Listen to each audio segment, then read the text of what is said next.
Good morning, my beautiful lights. So the angels had me up at 4:44 this morning, and instead of going back to sleep like a lot of the nation do, I get up and I connect in.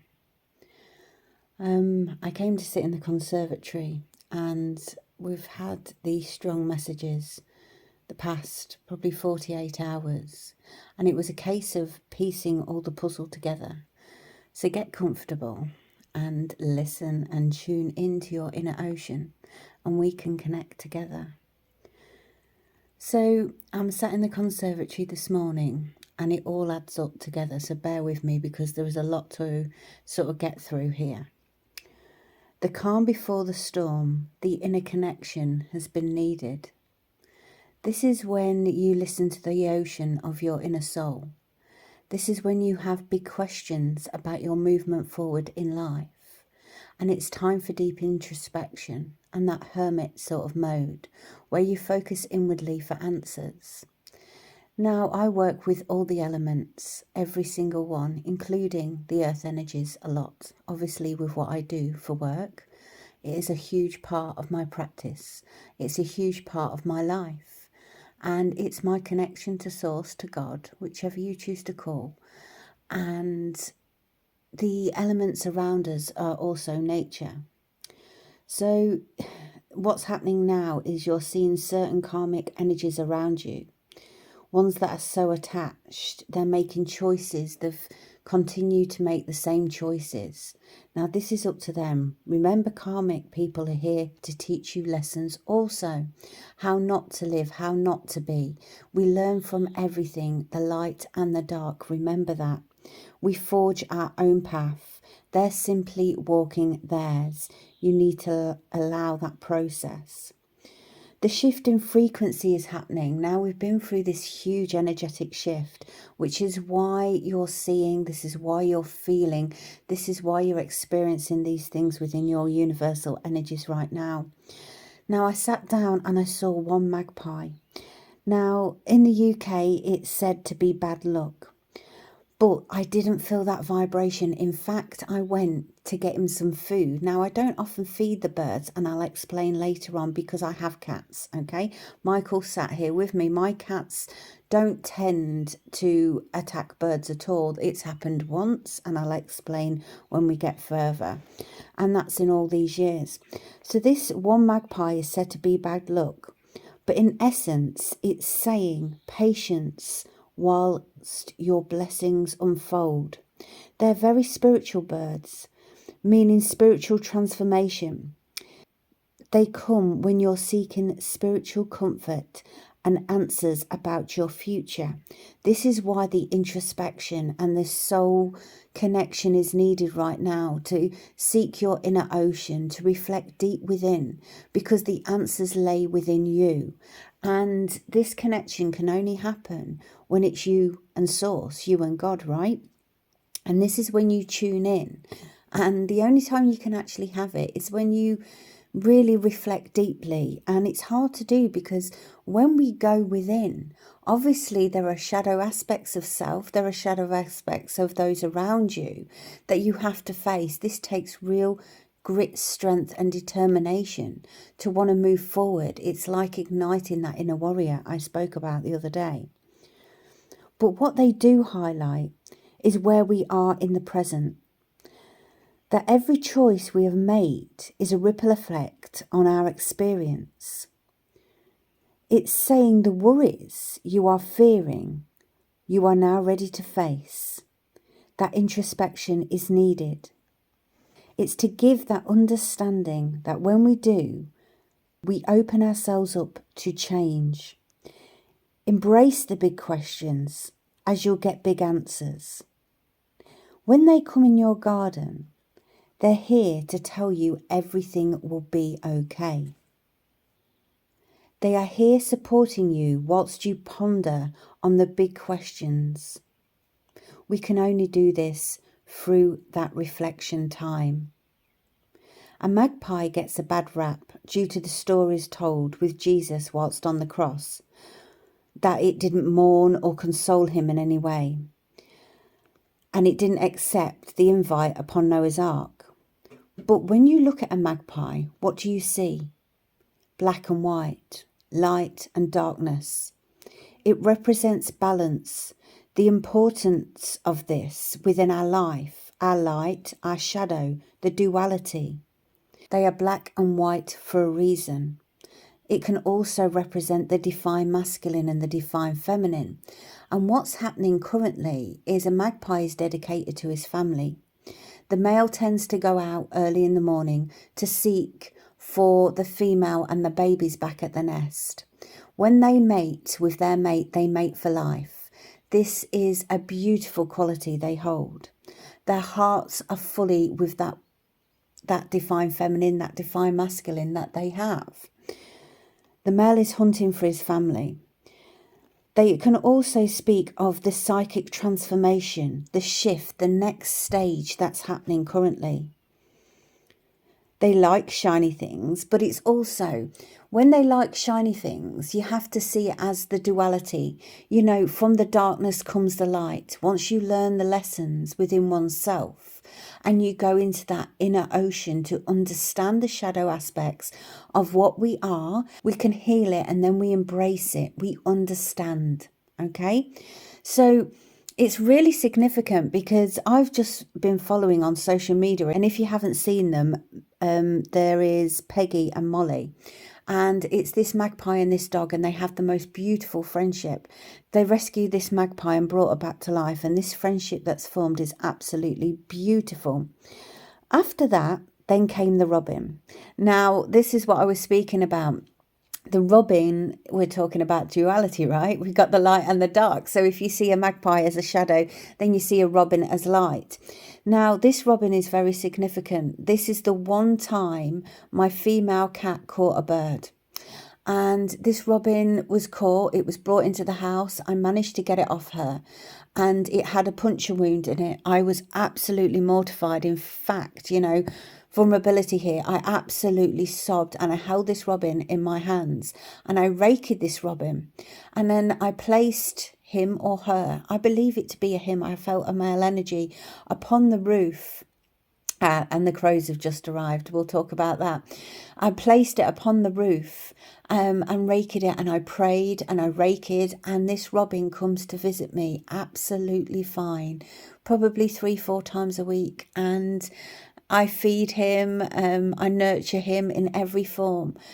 And it's the most beautiful significance of what the power of love can do. Okay, so the robins represent that clarity. So this introspection is going to bring clarity, joy, protection. It's time to make a wish. It can talk about a gift from the other realm coming forward. They bring the direct counsel from the universe, from the higher beings, from God's source, the angels. They bring self-actualization, the inner peace, an important message. When they feed in your garden, it means important news is on its way. The death and transformation they represent, the close of a chapter and the opening of a new door. And this is why the magpie was here for the shadow. Now the crow's just arrived, and the crow is the watcher. They are watching, okay? I have to say that just now because I can see him looking in. They don't look back, robins, but they revel in the warm embrace of the new season. Renewal, hope and rebirth. The duality, the sign of good things to come. Now the crows are very, very symbolic. And he's just found the food I left for the magpie, and he's saying thank you. You're welcome. You're very, very welcome. And he's watching now. They're all symbolic. Nature is symbolic. So when you see birds and animals, last night I was speaking to the angels and I got this hugely significant message, which it all coincides and fits together beautifully. Something will be illuminated, reference to like stability in your 3D realm. You don't see this coming. It will cause a tower, which will be an abundant tower. Follow your heart, but the energy at a tempered level. It's a surprise. The upgrade of energy will help that internal shift within you. And that's what they said last night. It's about building a lighthouse. Okay, it's building a lighthouse and a beacon of light. Now, we only can build that lighthouse once we do the shadow work. And I know I bang on about this. I am light, but the reason I am light is because I do my shadow work. Now, things come into your experience and they come into your existence continuously within your 3D realm. And you're going to have to carry on working through these shadows, working through these experiences. But the more you do, the more you understand, the easier it becomes. You know, when we don't voice ourselves, when we're in our younger years and we hold all that internal energy inside, it turns into a negative manifestation. And how I work with my life as an adult, who I would say is middle-aged, is I speak my truth. I speak my truth in such a way, and I suppose it's that Queen of Swords energy. I'm very direct and to the point, because if something were to offend me in any form, I speak it in that moment, as to not carry it forward. It doesn't have to be in an aggressive way. It doesn't have to be in a negative way. It's just in a direct and clear and concise way. And once we understand that, we can move forward. And this is why when we're adults, we can release certain frequencies that we can't do in our younger years, in our teenage years, when everything is all consuming in a negative form and we overthink. When we get to the stage of our life where we can really reflect, it's because we've grown this power of understanding what our human form is and how to deal with things, right? How to deal with things emotionally. And it's that stage now. So it's realizing that all aspects of you are all aspects of you for a reason. And when you accept that and you understand who you are, it allows you to build this bridge over the river. The bridge is yours to build. It's there. It's a creation of your existence. It's a creation of your soul. When you journey across this bridge you've built, you'll understand when you get to the other side. And that's what this is about. We are the architects of our reality. We co-create this with the universal energies. But we have to understand, working with all the elements, when we work with water, we're working with the emotional aspects of self. Our fire energy is phenomenal, and it's that drive and it's that ambition and it's that creativity that is within us. Our air is our speech, it's our understanding, it's listening, it's tuning in to the different frequencies. We're tuning that dial of that radio, right? It's absolutely amazing. And the earth is what grounds us into the 3D world. That's our abundance. That's understanding the nature that surrounds us. And together, when we use all elements of self, we truly understand why we're here and what these lessons are all about. This is our soul evolutionary journey. And when we have that understanding, we get that clarity of life. Then we can truly grow and evolve to the spirit beings we are meant to be.